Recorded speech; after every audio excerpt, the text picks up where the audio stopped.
I've been listening to your stuff for ages now, and I've done a real deep dive into most of your podcasts. And I like the no bullshit attitude. It's like one caveat and then go for it, you know? Yeah, I'd rather someone not follow me for who I am than follow me for someone I'm not. Like, I'll be authentic, and if you don't like that, I respect that. But I'm not gonna pretend like I'm someone else. I get into loads of trouble like that on both sides because I'm just sort of shaking my fist at everyone. Like, I put a tweet out yesterday about Movember, and it's just like, do you know Movember? And they're just like, I think they're just like a big shiny corporate blob. And I was just put a big tweet out saying Movember, the McDonald's of men's mental health, just like generic, meaningless bullshit. Very looks great, but it doesn't mean much to me. So are you quite temperamental then? Quite disagreeable or by nature? I enter every relationship wanting to be a good person. Like, and when I say relationship, like if I'm ordering a drink or at a shop or getting on a bus, if I have to interact with a stranger, I by default want to be a kind, decent person, and I often and I am like I'm like, oh, hi, how's it going? Great to meet you, and thank you so much. Or you look lovely today. I love your nail. Da, da, da, da, da. But if that person decides to be an asshole, then I can be an arsehole too. And I'm just as good at being an arsehole. And in many ways, I prefer to be an arsehole because it's a bit more fun. So, but I let them choose. That's the point. Like, I go in wanting to be cordial and constructive. And like, it is nice to be nice. I feel better having been nice to someone. But I don't mind being a dickhead either. And I'm just like, yeah, I can be a bit of a Yeah, antagonist. you reflect the energy that you've been given. I just can't bother lie. I can't bother to pretend to be someone else. Like, if nothing else, lying is so inconvenient because you just got to. Then once you lied about something, you've got to keep track of that lie for the rest of your life, and I just can't bother. So I'll just be truthful. And I grew up with the typical British skip around the problem, you know, not necessarily lie, but just kind of word it in such a way that you're not actually pissed off with the person and it's not their fault. But I've been in construction for 6 years, and that's definitely drummed it out of me. Now I'm just like you, when it's necessary, direct. I just can't bother. Like, I remember I met someone like you for a drink just a couple of weeks ago, and he was just saying stuff I just didn't agree with.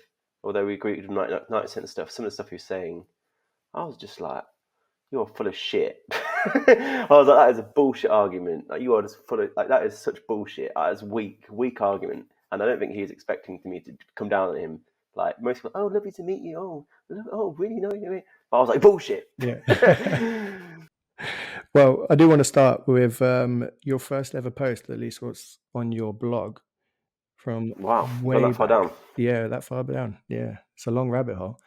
Um, it was all the way back in February 2020. And I think it's a good caveat to start the show and then also the one that will finish the show. The TinMen are not anti women. If you think we are, and that's why you're here, then you're going to be disappointed. We love, admire, support women, and we love, admire, support men. Yes, there are members on both sides that get things wrong, but that is on them and them alone. We do not condemn entire genders by the actions of individuals or the groups of individuals. This is a trap many feminists and MRAs fall into. It is true that we speak almost entirely about issues that affect men and boys, but that is only because there are so many more places that speak exclusively about the issues that affect women. We are here to balance this conversation, not to deny the existence of women's issues. We are not MRAs, we are not feminists, we are the TinMen. I think that's a lovely way to start it. So from here on out, I don't think we need to add any caveats, or as you once said in a podcast I listened to recently, it may have been an old one, it was Reevism after Richard Reeves. Yeah. Oh, yeah. I've coined it now. That's it. Sorry, Richard. Reevesism.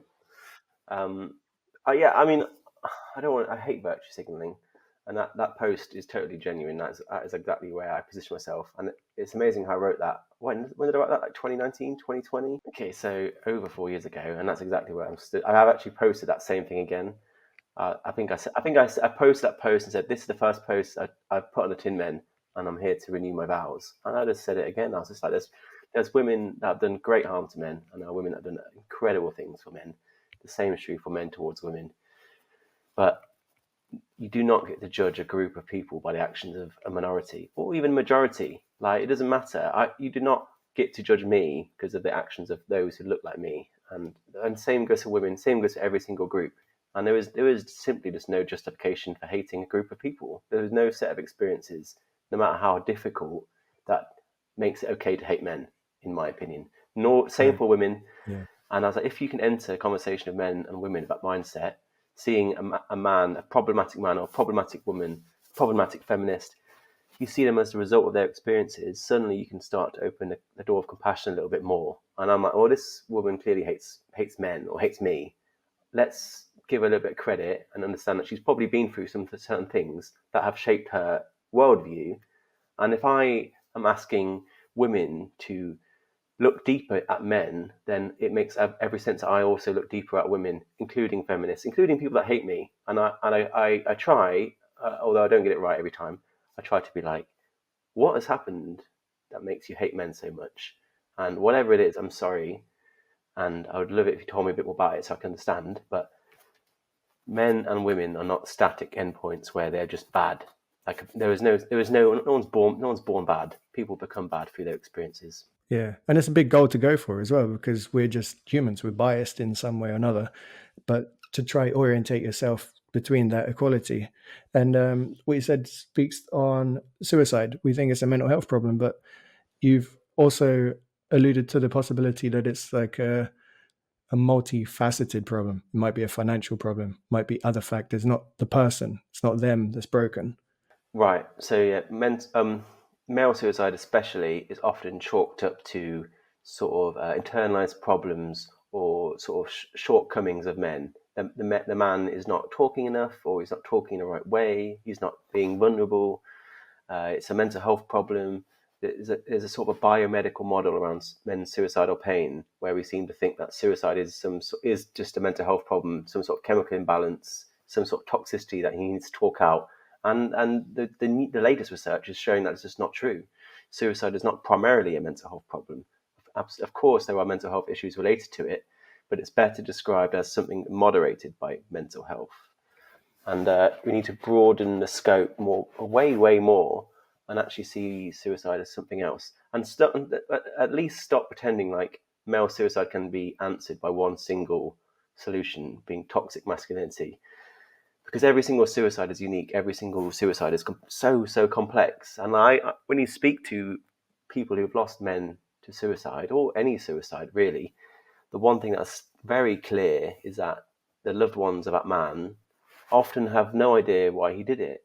That's what's so brutal about suicide. So many unanswered questions. Like, people have no idea. But yet there's people online that claim to have the answer, not just for that man, but all men. And don't worry, it's a single catchphrase hashtag. And it's like it's not good enough. It's so not good enough, and it does not line up with the actual reality of research or lived experience of men who attempted suicide or suicidal, or the stories of from bereaved families. No, you can't do that. And why do you think there's a sort of dumbing down of the statistics when it comes to men's suicide? A lot of it's just like a battleground, like a tribal battleground, where like women and men are competing in a battle of who attempts or completes suicide more. Like, who the hell wants to win that competition? Someone will say like three-quarters of suicides are men, which is true, and then someone will be like, well, women attempt more, and or women attempt more but don't complete it because they're more thoughtful in their suicidal. And it's like, that's not. First of all, it's not true, and second of all, even if it was true, which it isn't, like, so what? Like, this isn't a competition. Like, the issue is suicide. I talk about male suicide because I'm a man, and I feel like I can offer unique insight. But that doesn't mean I don't care about suicide amongst women. But there is certainly a lot of bullshit in the discussion of suicide. And whenever I speak to anyone who actually knows that they're talking about suicide, they are just riddled with doubt and uncertainty. And I can't remember the exact quote from Bertrand Russell, but he says that's a calling card of someone that's intelligent. They're not sure, they're uncertain, they're completely doubting themselves all the time. And my friend Susie, who I always talk about, is one of the leading experts in the world on suicide. You could sit down with her for like 2 or 3 hours about suicide, have a really interesting conversation, and come out of it with no real one-word answer to what causes male suicide. And she doesn't know. All she has is ideas that she's putting forwards, and there is no simple answer. Yeah, that's crazy. But so then, in your opinion, do you think that the people that speak loudest are, in a way, virtue signaling because they're not experts? So I think there's some bias, the Dunning-Kruger effect, that the more you know, the less you express you know. Yeah, well, the more you know, the more you learn, the less you know. Sort of, when you start to learn about something, you reveal how ignorant you are. And then was it Dunning-Kruger theory, where stupid people don't realize how stupid they are because they're stupid. And then you have that graph where it's like intelligence versus confidence, and you have like the very confident stupid person. That's how you start off, and then you come down. It's called Mount Stupid, and then you end up in the Valley of Despair, where you're smart enough now to realize how ignorant you are, and you're like a whole mountain to climb of knowledge, and then you go up the mountain of knowledge, and that's how it works. So you think that's one of the reasons, or a small reason, why the spokespeople, the virtue signalers, are so loud in this space? I think it's a lot more to that. A lot of people have based their entire fundamental existence on a very narrow set of political ideas, such as male privilege, where men are ubiquitously privileged in every single possible way across the board. And when someone's like, okay, then, well, can you please explain to me why 5,000 men in the UK die by suicide every single year, which is about 80% of all suicides? That person's in a difficult situation.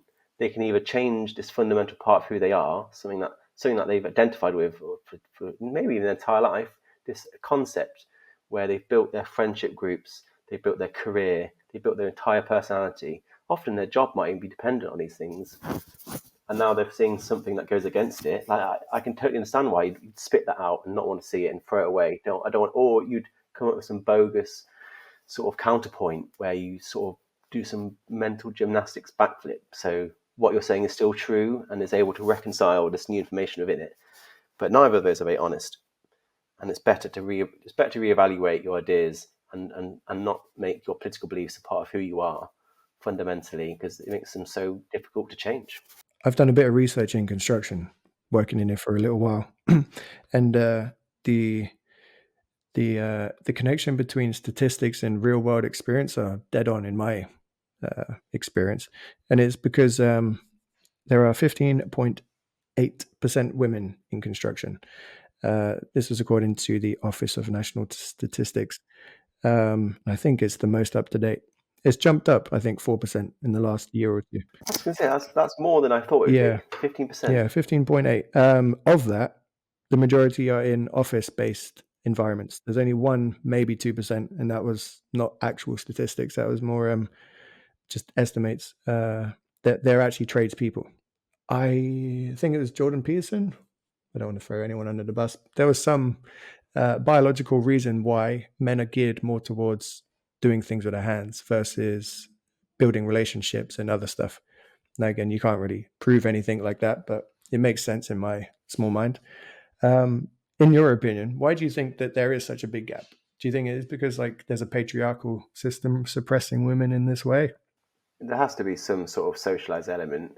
I have never been on a building site because I'm not a typical manly man.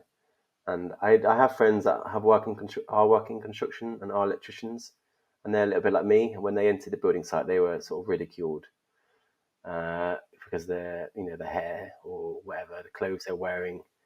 And I think it has to be more difficult for a woman to walk onto a building site and work and be accepted because it's a very male dominated space. Just like it's difficult for a man to go and pick up his child from school surrounded by mums. It's quite hostile in the opposite direction. So there absolutely has to be a socialized element of why there are so few women working in construction. But I would also say that I wouldn't expect it to be 50-50 if that wasn't the case. I still think men would prefer to work on building sites. I just think I think this.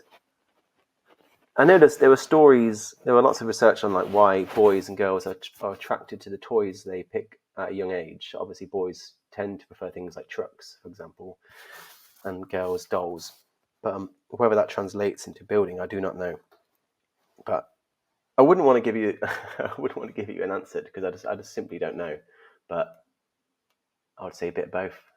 But it's interesting because I'm a filmmaker and often we'll go and film like factories and stuff. And one factory filmed, I would say a company itself probably had about 50-50 in terms of women and men. But if you went into the factory floor, it was all men, like 100% men, I would say, and maybe like 100 of them. And then you go into the office where people are running the operations, getting invoices and quotes out and marketing. They were all women. It was all women in the office working away, all men on the factory floor working away.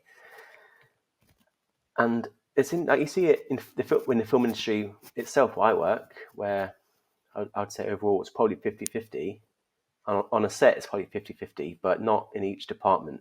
So the director of photography, which is like the classic, often a guy, almost always a guy. He's the guy with the cameras and the lights and setting up all the lenses and stuff, like the big Meccano sets, basically scaffolding going up. Him and all the lighting department, they're all men, often electricians.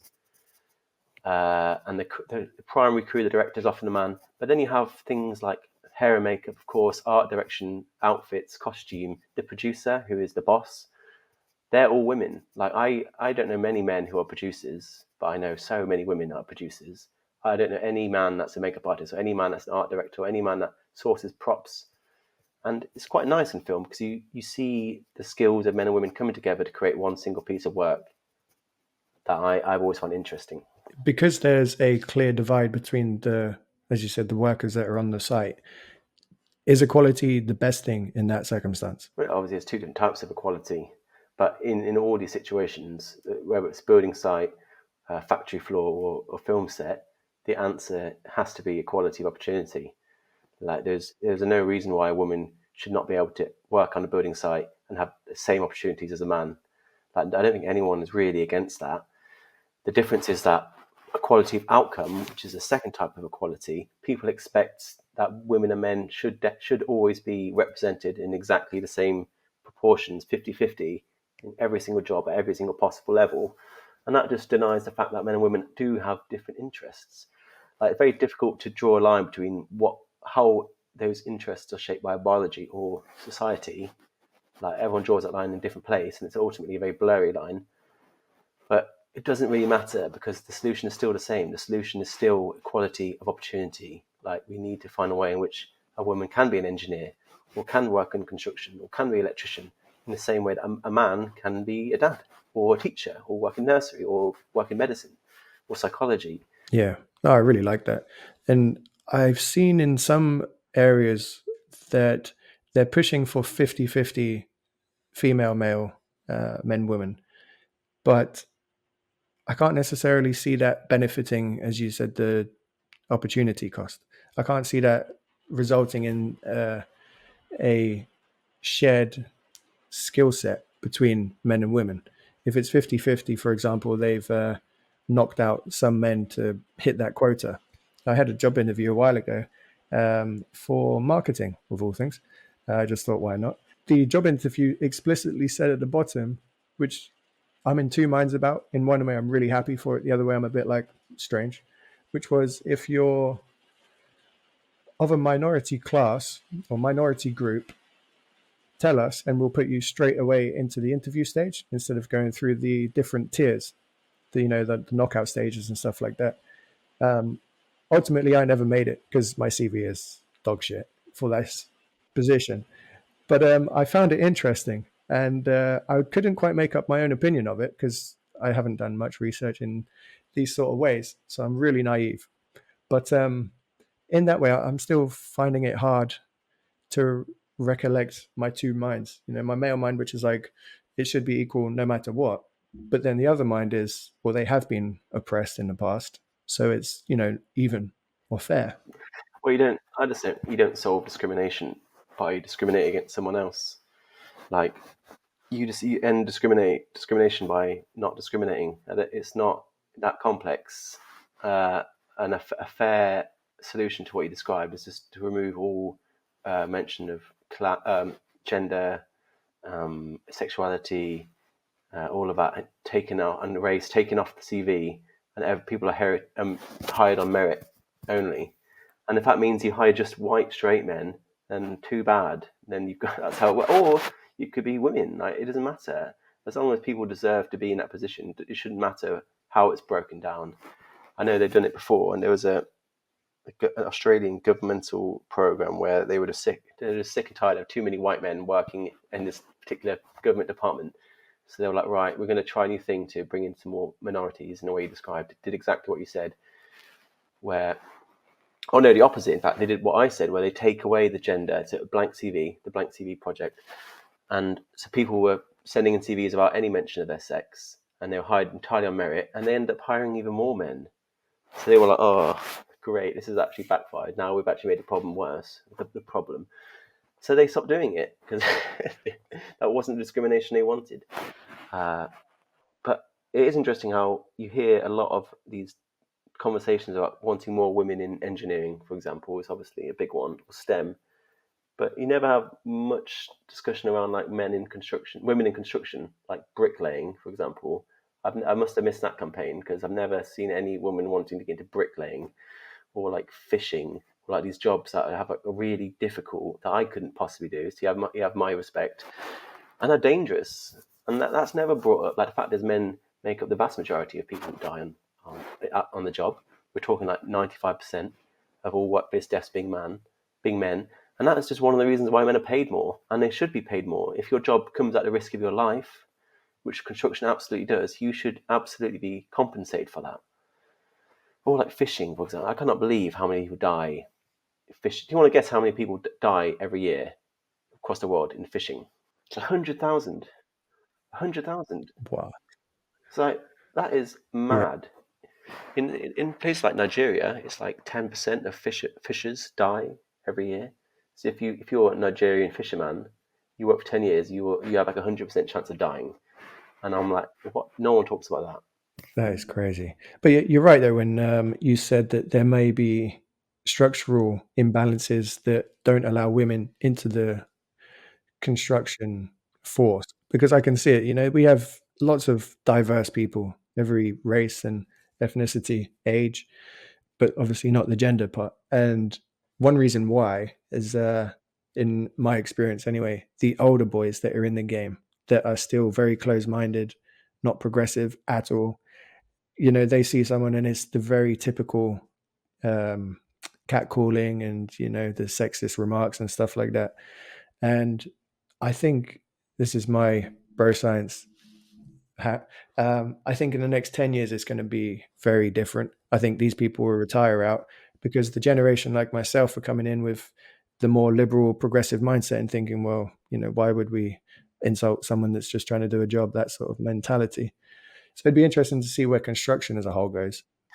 Yeah, I think that, and everyone's saying like this is how many CEOs of top companies are white men, and which is true. And like, part of the solution to that is just waiting for them to like retire or die, because it's like that's just the old guard sort of finally seeing it goodbye, and then we don't good riddance as well. Like we don't need people on building sites catcalling women at all. And like I feel the same. A lot of it, unfortunately, it sounds like I'm just washing my hands of it, but it is just time.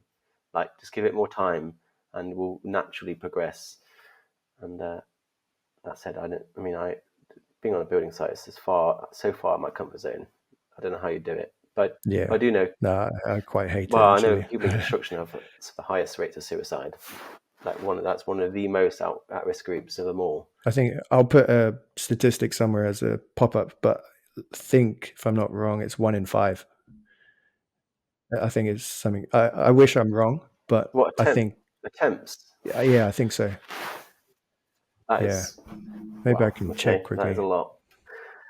Apparently a lot of it is like physical, like your body basically gives up on you when you're in construction. After like 20 or 30 years, you get to 50 and your back gives out, and you've still got all the bills to pay. You've still got a family and a mortgage, and men, they can't keep working construction their entire life, so they just die by suicide. They kill themselves, and they're like, well, that'll be my family looked after, some sort of insurance claim maybe. And they see themselves no longer being able to provide in the way they should be because of their physical health and their age, and that's why the suicide rate is so high, especially in older men.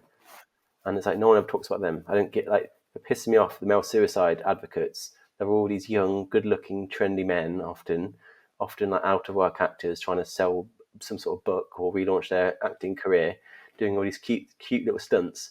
And I'm like, none of you represent that most at-risk groups to suicide. Like, where is Yeah. that? Where's the influencer representing, construction workers in their 50s working in sort of small rural industrial town? I don't see anyone talking about them, like the most at-risk group. And too many of this like disingenuous, good-looking actors, models taking up all the space in the men's mental health movement, in my opinion. I've just done a quick Google, and it's actually quite hard to find an actual percentage, but it says, according to British Safety Council from 2023, the death toll equates to 34 people per 100,000 in employment that are going from suicide. That is, in 2021, 507 construction workers took their own lives, equivalent to 2 workers a day. That's too many, yeah. So I'm probably way off on the That's probably way 10%. off on the statistic. As I said, naive, but Well, I mean, who's a suicide? You might be quoting attempted suicide, possible. Yeah. which is I obviously going to be a will lot higher. add the actual facts on the screen, so no one's. Yeah, I mean, I'm trying to see it, but I do know that construction workers are one of the most at-risk groups, especially obviously male construction workers. What you For the said reason I is described. absolutely true on the ground as well, because these people work minimum 10 hours a day. That's where you make your money, is overtime as well for most trades. So you're 10 hours a day, 6, even 7 days a week. Which I'm not actually sure how legal that is, but a lot of people do it. And these people are just working. It's their life. It's all they have. No hobbies apart from watching football on a Sunday. So then when their back gives in and they're sat at home, I think a lot of people are self-employed as well, which means you don't get sick pay. If you're off, you're done, or you need savings. And a lot of these old people, it's, I think, again, another naive comment. I think, is it more heart attacks are on a Monday between 8 a.m. and 10 p.m. or something like that? Again, I'll put the actual statistics, but I don't know. even if it's not, it is quite interesting. And I get that Monday dread going into work, especially in the winter when it's cold. And I think, what am I doing here? Should have done better in school. Yeah, I guess that goes back to what I was saying about male suicide is not primarily a mental health problem. The men you're describing who are, they're 50, their back gives out, they can't go to work anymore, they're accumulating debt that they can't pay off, they've got bills to pay. I wouldn't conceptualize that as a mental health problem. That's a financial problem. And the same, most men who are suicidal don't consider Yeah, the right. problem they have Yeah. as a mental health problem. They'll have a financial problem or a family problem or, employment or job problem or problem with the child or problem with the wife or like actual or problems, experiences of like domestic violence and bullying and stuff, like not mental health problems. I mean, obviously mental health is a part, but it's not the primary cause.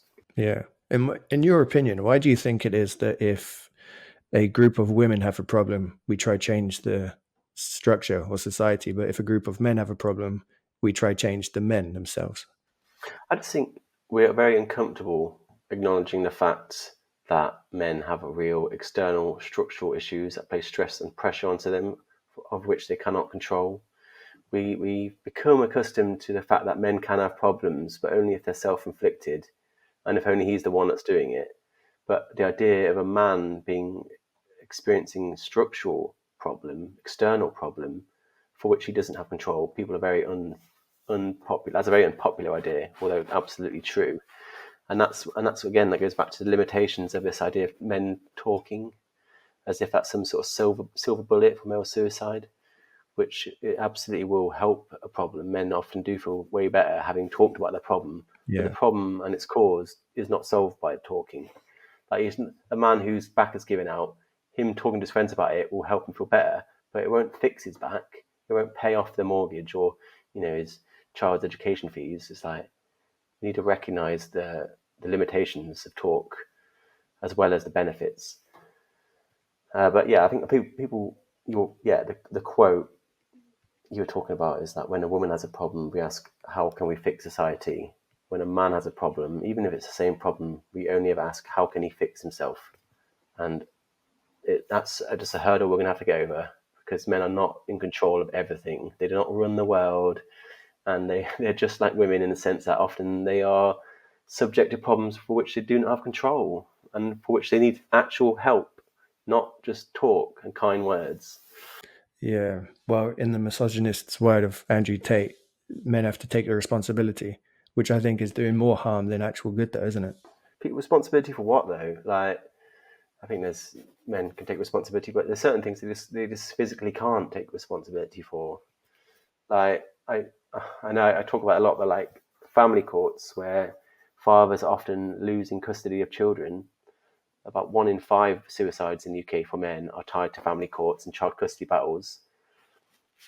And I'm like, that can't be solved by men either. It's not like a man can just solve that themselves. The only solution to that is actually some sort of review and intervention into the family court system and the sexist sort of, anti-male bigotry that happens behind closed doors. That needs to be looked at and fixed. That'll be the solution.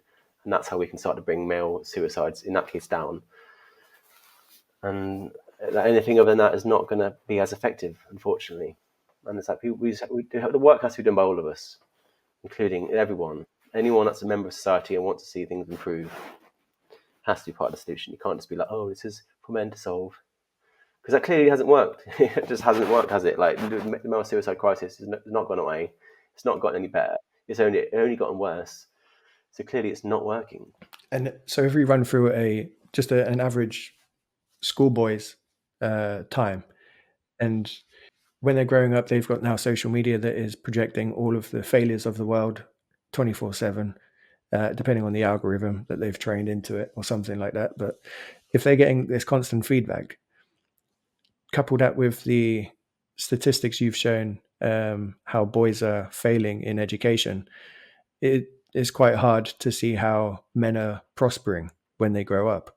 No, it's quite a dire picture, unfortunately, for boys at the minute. You're right. Like from day one, like even in primary school, boys are subjected and exposed to these harmful ideas of men are what's wrong with society. Men are toxic. Boys are in school being taught, about how not to be a rapist when they grow up. They're exposed to these horrible, like brainwashing, I would call it, where you're an oppressor, and also it's not particularly kind on the girls in the class, where you're going to be oppressed by your male friends and colleagues and family members for your entire life, and it's like, wow, that's really kind of you. And it's disempowering. It's just fundamentally disempowering and not celebrating women at all, to constantly frame them as some sort of perpetual victim that's under the boot of men. It's just the sort of thing from a comic book or cartoon that we just need to grow out of it. That's not how the world works. It's not that exciting. It's not that binary or device. It doesn't have to be this way, and it's not fair. It's not morally right for these organizations to go into schools and say these things to boys. Like, I know someone, I can't give names, but I know someone who was a chairman of one of these groups, a charity that was going into schools to educate boys. And he saw what was going on, and he leaked all of the audio tapes from all the meetings and to the police. And the police took away all the funding for that organization under domestic terrorism charges. That's What? how bad it got. These organizations going in and basically brainwashing boys, telling them they're misogynist, mini Andrew Tate, sexual predators in waiting. And this guy was like, I'm not a part of this anymore. I leaked all the tapes. And the domestic terrorism charge successful. And like the council took all the funding away, and they're gone now. And I was like, more people should be doing that. I feel like I would, if that was my son and he came back and told me this, I'd be like, oh, you've got the very wrong person. You've got the worst person on. Such male Karen, that sort of thing. And I saw someone tweeting me today, a mum, and she was like, I had my boy come back from school, and they were talking about toxic masculinity in school, in like primary school age. And then the teacher, he asked a question. He said, "Are we going to talk about toxic femininity?" Which is, a fair question, pretty smart question for such a young child. Teacher gave him detention. Gave him detention for No. and the mum texted me, and she was like, I've contacted the school and told him he will not be going to that detention, and absolutely definitely not. And I'm like, oh, I'd be banging on the door of that person's office. And I'm like, how dare you exploit your position as a teacher to manipulate and brainwash boys in this way, and girls? It's absolutely disgraceful. And they're like basically Andrew Tate in many ways, they're just basically using boys as some sort of political pawn for their own agenda, and it's totally morally bankrupt. Yeah, I can't help but think that if the finances were better in childcare, education, that we wouldn't necessarily get these people that are just there to clock in and clock out. I don't know how true that is, but in construction, you get paid quite a bit because it's such hard work. And then you translate that, like myself, I want to leave out, but in order to get the same wage, I have to go to senior level management in any other field, which is impossible. So it kind of makes you wonder that you're going to get, that you're going to get what you pay for. Yeah, I think that's one of the reasons. That's one of the explains the pay gap as well. Is that, of course, if men and women work in the same job, they get paid the same. That's just a fact. I'm done debating now. It's just well established. The data is there. Like, if you don't believe me, you're just an idiot. The question is, why do women and men choose different jobs? Why do men such as yourself fall into jobs that are high paying, and women fall into jobs like marketing that are not high paying? And often it's because of we have different interests, but also men are incentivized to sort of pursue financial return. Like, women more often look for jobs that provide them sort of cultural opportunities, like the ability to travel, learn new skills, meet people, which is quite understandable. But those jobs don't always pay the best. Whereas men just want money. They're like, I want a job that's going to pay the most. I don't care how hard it is or how long the Yeah. hours are or where I have to travel. I just want money.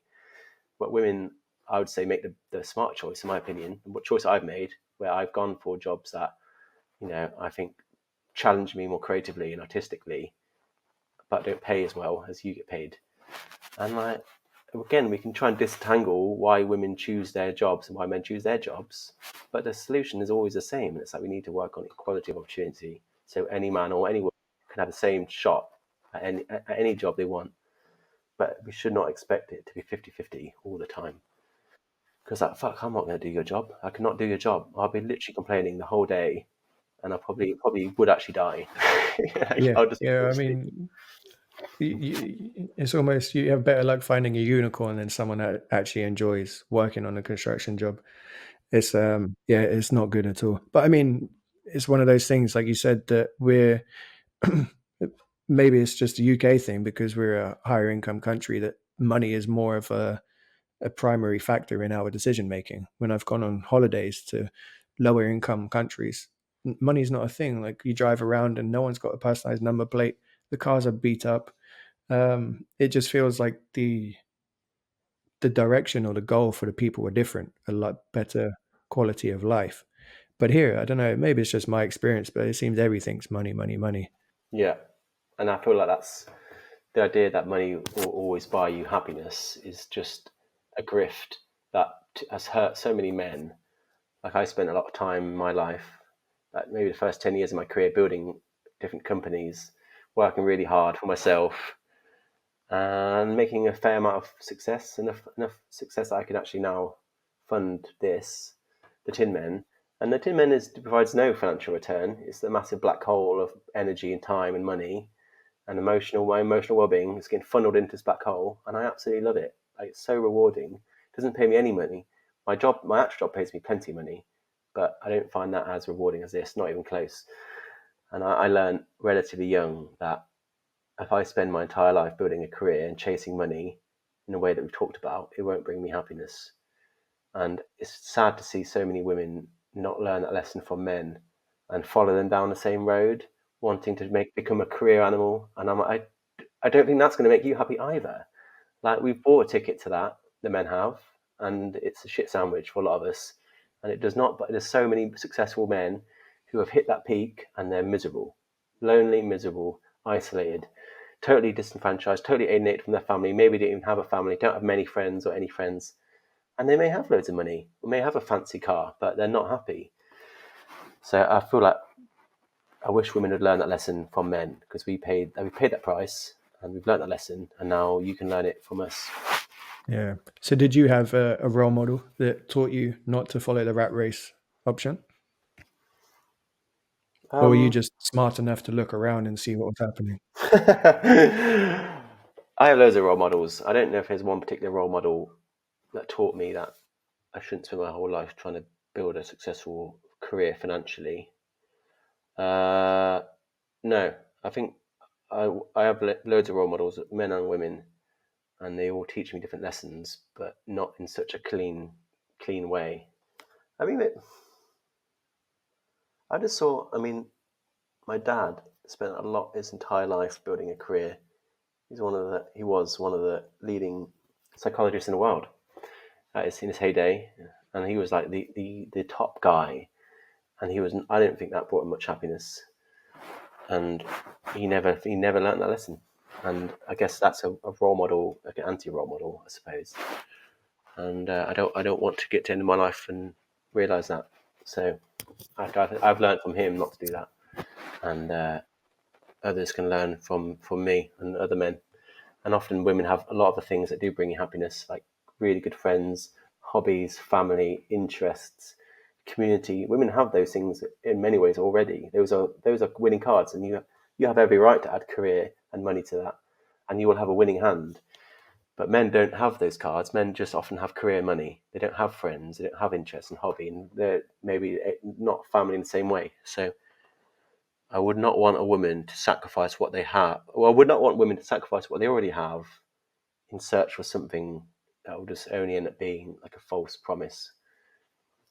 But maybe they have to learn it themselves. Yeah, maybe it is that case. But as you said, the men in the past have laid down a good enough road for those coming after to look and see it's not all that.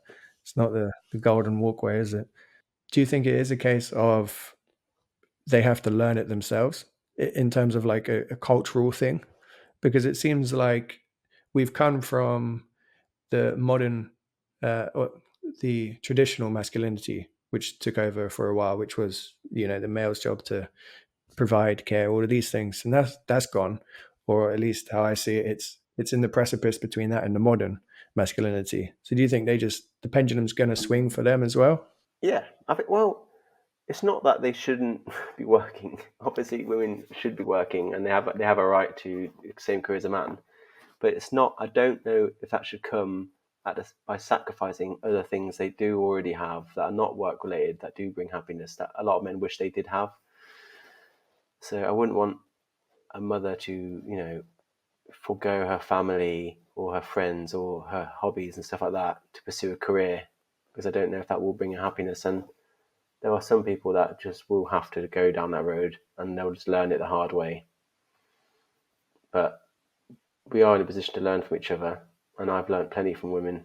Like the biggest role models in my life are normally women, and I've learned like my mum has a huge friendship group, like huge family, and she only has that because she spent like the early years of my life raising me and my sister for like the first 3 or 4 years.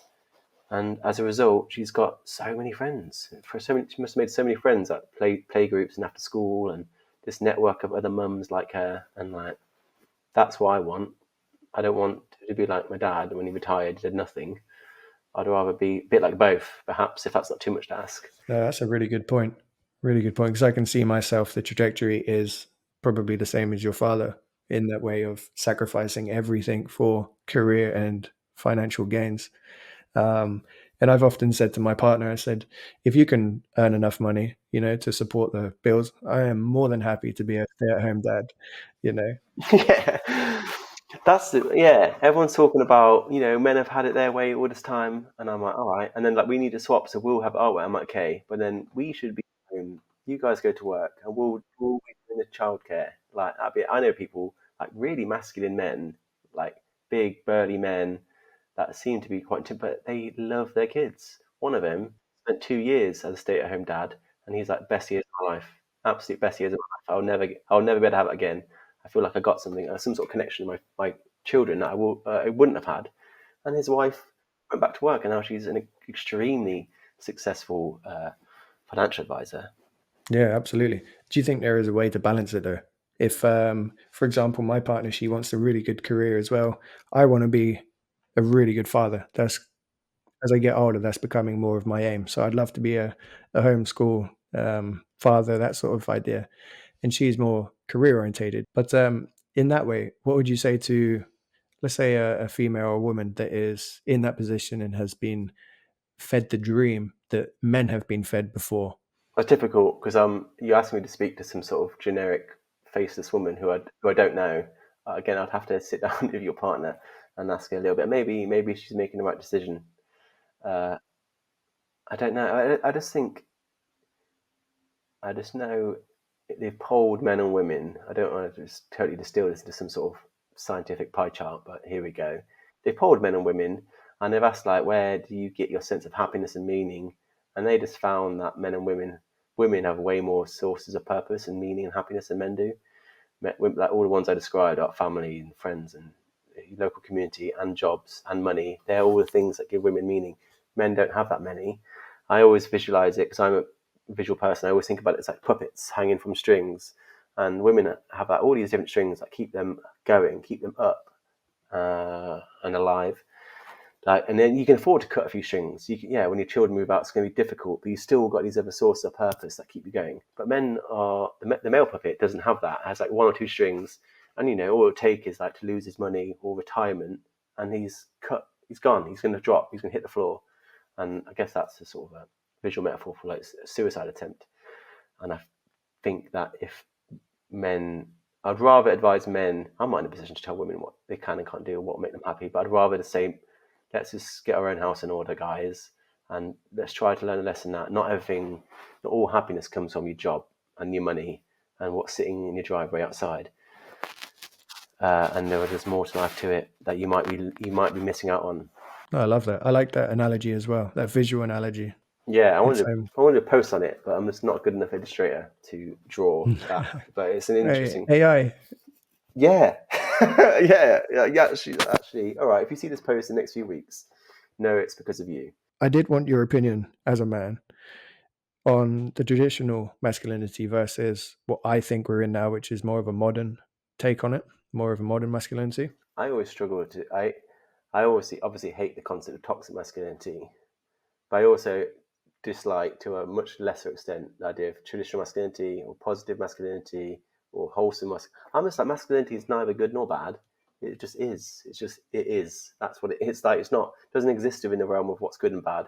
It's not a political thing. It's just an objective truth. Well, maybe I can ask you a slightly different question, which is, what to you then is masculinity, which encompasses everything? It doesn't have to be, doesn't have to be hardworking or attributes, but is it more?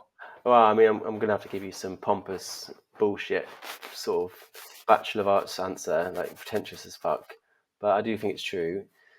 Whatever masculinity is, in my opinion, is part of our brain that just does not have access to language. It's such an old concept. It's sort of part of our sort of proto-human brain that is very much instinctive.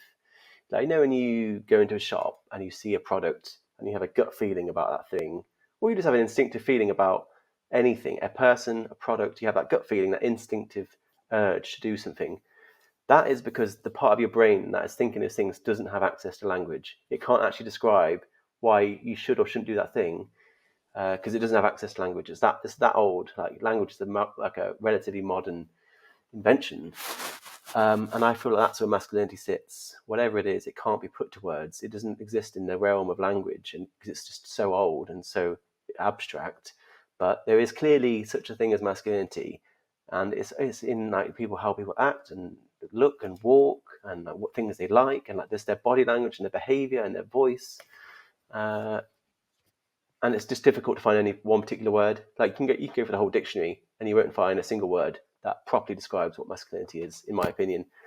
But at the same time, I do recognise it's a thing. And I do recognise it's not entirely socially constructed, and there is biological sort of foundation to it. So it sounds to me that if you follow the reductionist method to try describe it, at some stage you'll lose its essence. Yeah, but there are certain things that can't be described. Like, you can't describe the colour green unless you use the word green. Like, it's like that. It's like difficult. Like, how do you describe the word shame? Like, what is shame? I can remember on a date with a philosopher, really smart woman, and I was like, "Oh, give me a philosophical question," and she was like, "Well, what is shame?" And like, I had no answer. I was still trying to figure out. I was still thinking about it today, and it's like, just because I can't describe it through words doesn't mean it doesn't exist. We all feel shame, but we may not be able to describe it because feelings don't always apply themselves to words. It doesn't always work that way. No, I like it. I like these types of conversations because they're hard to just bring up. It's not like I can come and sit down to you and say, what is masculinity from a philosophical standpoint? But it's not, I would say it's neither toxic nor healthy nor good nor bad. It just is. It's a complex set of emotions and beliefs, languages, behaviors that cannot be described. It's almost like the spirit of men. It's just it doesn't. It's like the essence of men, but then it doesn't have to be. Like it can also you can obviously have masculine and women. Oh, yeah. You said you were a card carrying feminist for a while. Well, I used to be a card carrying member of the Labour Party. In fact, I might even have it around. No longer. No longer. Like, I mean, I just left feminism because what I was hearing about men just did not line up with my lived reality, and I became convinced that was not because of like some sort of innocent sort of naivety. I felt like there were people in the movement, obviously not all of them, but enough for it to be a problem that I had malevolent intentions and were not interested in helping either women or men. They just wanted to create a divide, and I know fundamentally, I was like, well, what is feminism actually giving to me? Like, what is it actually doing? Like, it doesn't mean I can't still like support and love women, advocate for women's issues. Mm. Like, I've done so many things in my life for women, like actual huge advocacy campaigns, way before the TinMen, and I didn't need to be a feminist to do those things. And like, what is it actually giving me? Like, what? Like, seriously, like, what is the USP? Like, the fact of the matter is, in the UK, 80% of people believe in total equality of the sexes, but only 20% of people are feminists. So the vast majority of people who believe in equality are not actually feminists, such as myself. And feminism does not have a monopoly on gender equality. Mm. It just has a monopoly on the loudness in which people get like this. They just take up all the space, but they do not represent the majority of people, not even close. So I just felt like the movement was moving away from what it should have been. I felt like it wasn't. It had left men and boys behind. It was peddling a an incomplete message, that unintentionally so, and simultaneously I realised I don't need it anymore. I'll continue my advocacy as a non-feminist, as a post-feminist, and that's where I am, and I'm thankful. I never became an MRA for the exact same problem. I got nothing against MRAs. I feel like they're really widely mischaracterized. When the MRAs I've met have all been pretty decent people, smart guys. But I just didn't want to be an MRA because, again, I don't want to, like I said at the beginning of the podcast, I don't want to tie my identity up with my political beliefs. I don't want to identify as a feminist because when something comes along that goes against my feminist understanding Yeah. of the world, I can't actually bring that into my mindset. I've got to defeat it at all costs. I have to find a way in which I can reconcile that within this theory or whatever. And the same reason I would want to be an MRA. Like once you identify as something, you can't change it. You can't change your skin, especially when you've been wearing it for so long. Yeah. It's interesting though, isn't it? Because I've seen it in the political realm where each party is die hard for their party, even though if you were to say look back from a neutral standpoint and say, well, actually the current circumstances might benefit this party instead of this other one. But then they're both at each other like they're trying to win. And why can't both parties or all of the parties have like a uniform, like, oh yeah, you, which has a different opinion to me, should be in this position because you can solve the problem better. It's always, yeah, politicians. It's just whenever I watch politics, like Question Time or Prime Minister's Questions or any sort of political debate, you never see them try and compromise. You never see like, oh, that's an interesting point, Kia. Really? Oh, wow. It's literally whatever, like winning at any cost. Like just don't listen to anything. Do not compromise. Do not give them an inch. And they're just like poor role models. They're yelling. They're jeering. They're shouting at each other. And I'm like, you are supposed to be the best of us. Like there's 60 million people in this country, and the best are supposed to be in this room, and you're acting like little babies. Like you're such a poor role model for compromise and diplomacy. And I feel like the world is following suit. Like we are more divided than ever, and our politicians are not helping that through their endless whining and shouting and screaming and finger pointing. And I've never seen an episode of Question Time where two politicians have actually compromised on anything in any way whatsoever. I never said anything. It's like that. I liked it when in the presidential campaign where Donald Trump and Hillary Clinton were going against each other, and one person was like, "Can you say one thing you admire about the other?" And I was like, fuck yeah, best question of the entire presidential campaign. Brilliant. And I think Donald said Hillary is tenacious and hardworking, which she is. And then Hillary said she likes Donald Trump's family, which is like not necessarily a compliment to him. And it's hard to find a compliment for him, to be fair. But I enjoyed that question, and I wish more people would ask that. Is there some reason that I'm failing to see or understand why that's not happened? I feel like the younger generation that I speak to would hands down vote for someone that is able to be humble in those moments. Be like, you know what, I'll get back to you. I don't know. Maybe this person in a different party has a better solution. Does that just not win political races? I don't even know if that's true. If anything, it's almost inverted. Like if you look at like the political divide between men and women, it's more so in the younger generation, the older generation. I feel like the older generation are more in line with each other's beliefs in terms of gender, in terms of older women and older men are probably more on the same page politically than the younger generation. I mean, that's like a pretty well established fact now. Like the divide is at the bottom, not at the top. So if anything, as we age into that, the problem might actually get worse. The splintering of men and women might actually get greater. So I mean, there's so many reasons. I mean, that's a whole podcast in its own right about why are the young so divided. But I feel like it is quite a unique problem to the young. Like the older generation certainly didn't agree with each other, but they didn't, hate each other for in the same way as the young do now, or seem to. Okay. I'll wrap this up with one last question or topic, and then we see where it goes from there. Which is men's mental health, your Instagram page. Everyone has checked it out. I'm sure that is watching this, so I don't need to do any advertising here for you. But it brings up the statistical and factual evidence of how men are being discriminated or falling behind or just not doing as well as every other group. What do you think is one of the, let's say, structural problems that men are facing in that way? Underlying a lot of the things I talk about is this concept of male disposability, which I'm posting about today actually. And that's about how we just seem to have less compassion for men than we do for women, less care for their health and safety and happiness as we do women. And there's so many different theories for why that is, both biological and sociological. But if there was one common denominator beneath all the issues I talk about, it is that. And I feel like it's true. I feel like if we honestly look at our lives, we do care more about women. Like if you see a homeless man on the street and a homeless woman on the street, I would say the majority of people would feel more compassion for the homeless woman. And the same like women who are victims of abuse or violence, we have more compassion for them.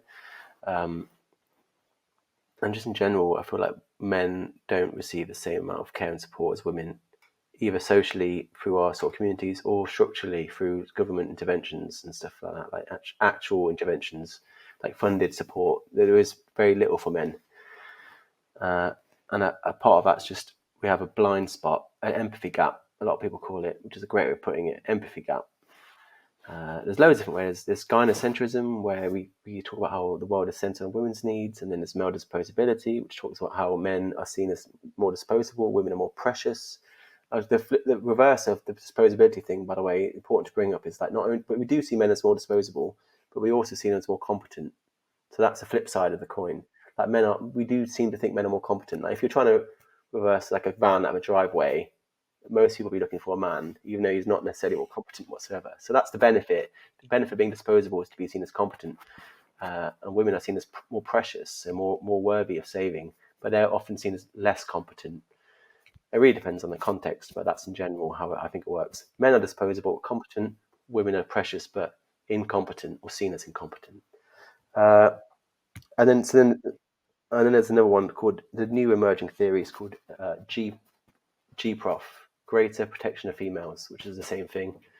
The fact that we're more likely to save women in need than men. Like I guess in the literal sense, we're talking about women and children.